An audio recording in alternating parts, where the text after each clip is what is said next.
Everyone to the battle between Praggnanandhaa and Magnus Carlsen at the Freestyle Chess 2025 in Paris. Pragg has the black pieces. He's facing the world number 1. This is going to be a huge clash for him. Pragg's first ever Grand Slam in freestyle, and you can see he's wearing the green jacket. Suits him very well. His opponent is none other than Magnus, who is, of course, the best in the world.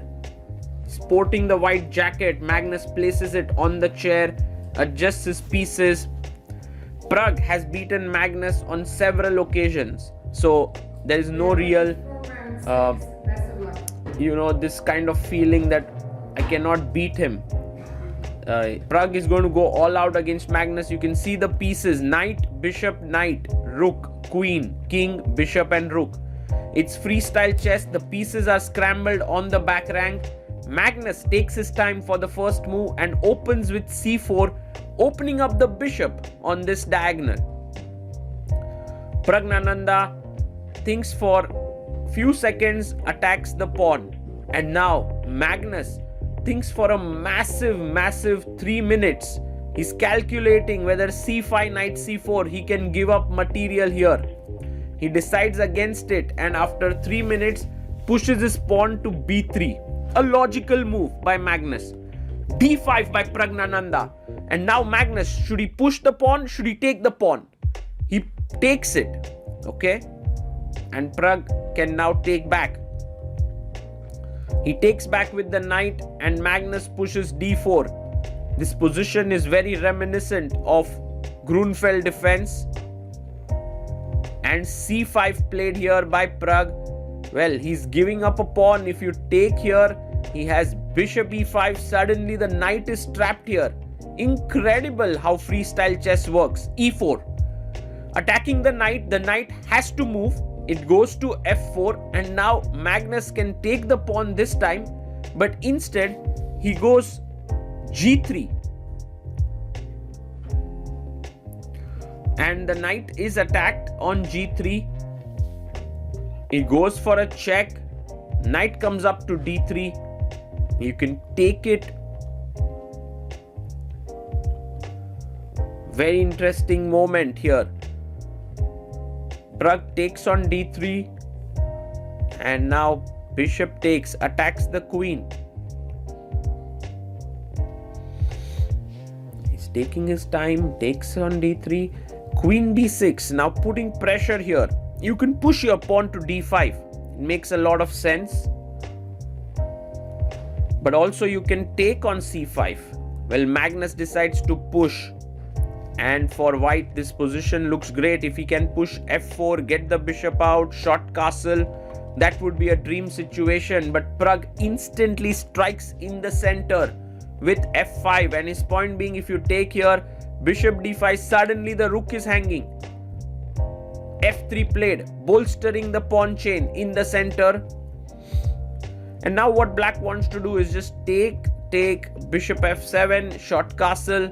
Yeah, he takes it. Pawn takes. And Pragg's position looks pretty okay. He's doing fine. His bishop, he goes bishop f7, good move. His bishop can come to e5, his knight can go to d6, he short castles. All his pieces are playing well. Meanwhile, Magnus wants to get knight c2, knight a3, knight c4, but he first goes bishop e3. He's also preparing to short castle.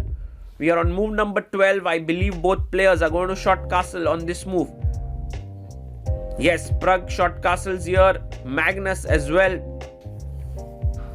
And we can see that the position is even. Visually, it does feel that there is a nice center here. But look at this. The bishop just settles down on the central square. No pawn pushes coming in. Knight to c2. As we said, the knight is coming to this very important critical square. But Pragg attacks the rook first. Bishop h5. Magnus moves it away. Rook to c1. 4 minutes for Magnus. 2 minutes for Praggnanandhaa. He takes on f1. Queen f1.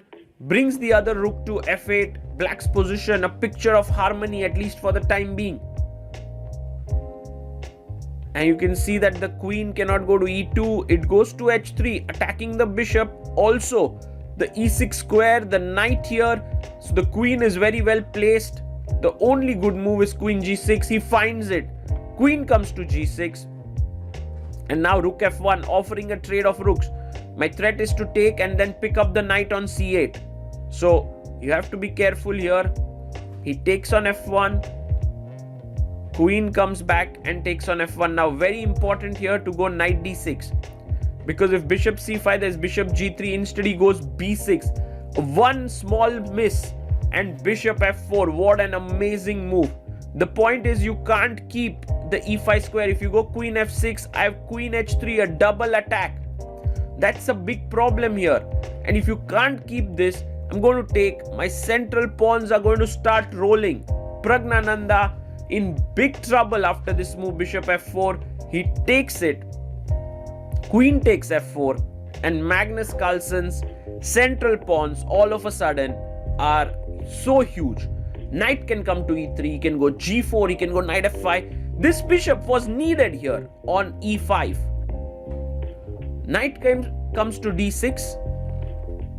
And Magnus brings his knight to e3. In his element, Magnus has a winning position here, just like that. In a move, one weak move, b6, and it was all that Magnus needed, b5. Now Pragg is trying to create some counterplay on the queen side, but g4 is powerful. It almost traps the bishop. He plays bishop c2. A little bit of a soft move, I must say, here by Magnus. Bishop comes back to c2. But for Pragg, with just a minute on the clock, it's not so easy to find what he should be doing. He goes queen f6, offering a trade. Queens are traded and white's center becomes even stronger. Now you need to move the knight. It can't come to f5, e4, c4. All these squares are off limits, so it has to go back. Knight c8. And maybe it's time to activate the king. Should we get the king into the game? King f2. He goes bishop d3, attacking the pawn on b5. The pawn can be defended by a6. It can also be defended back with bishop e8. I guess the problem with a6 is that I can hit a4. So he goes bishop e8.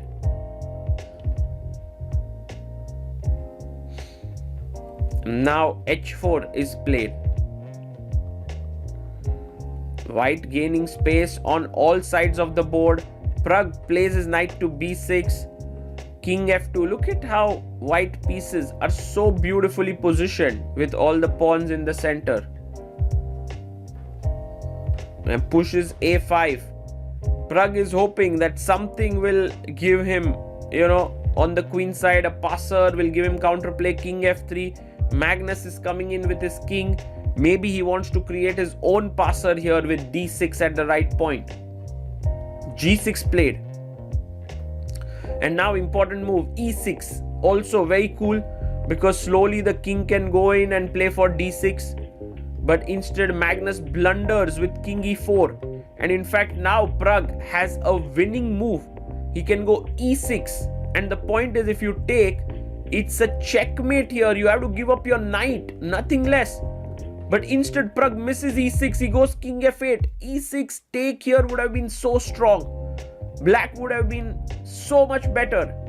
But after defending for the entire game, you cannot really be alert for such possibilities. e6, Magnus stops that possibility right in its tracks. e6 played by white.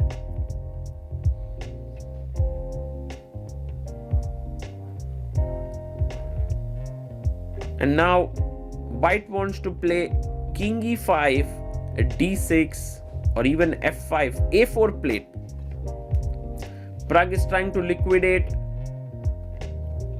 King comes up to e5, he takes on b3, pawn takes, and the knight comes back, stopping the move d6. Can you be so passive as black is and still be able to hold this? I doubt. I seriously doubt bishop e2, and Magnus is just a monster in such positions. You can be sure that he will find a way to break through. That is for sure. But what's the way? He goes knight d6, f5. Again, the threat is f6, just pushing in. So Pragg takes, pawn takes, knight takes, offering a trade of knights. And Magnus has this figured out. He just knows that the bishop endgame is winning for him. His bishop keeps an eye here. His pawns are strong. He'll go king e5, d6. Again, although it's not very clear that how should white win, but it is winning. And Pragg pushes b4. But now the white bishop ready to enter.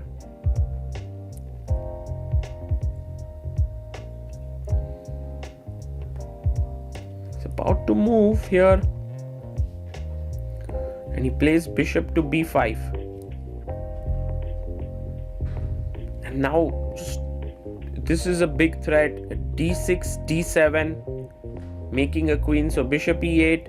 He comes back, bishop c4. Bishop h5, pushes forward d6, and Pragg knows that it's all over. Magnus knows that it's all over.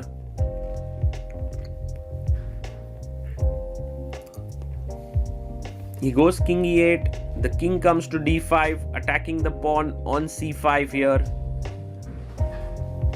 He takes on d6, king takes, with the threat of check and e7. Pragg resigns, but he tells Magnus immediately about e6. Let's hear what they are saying.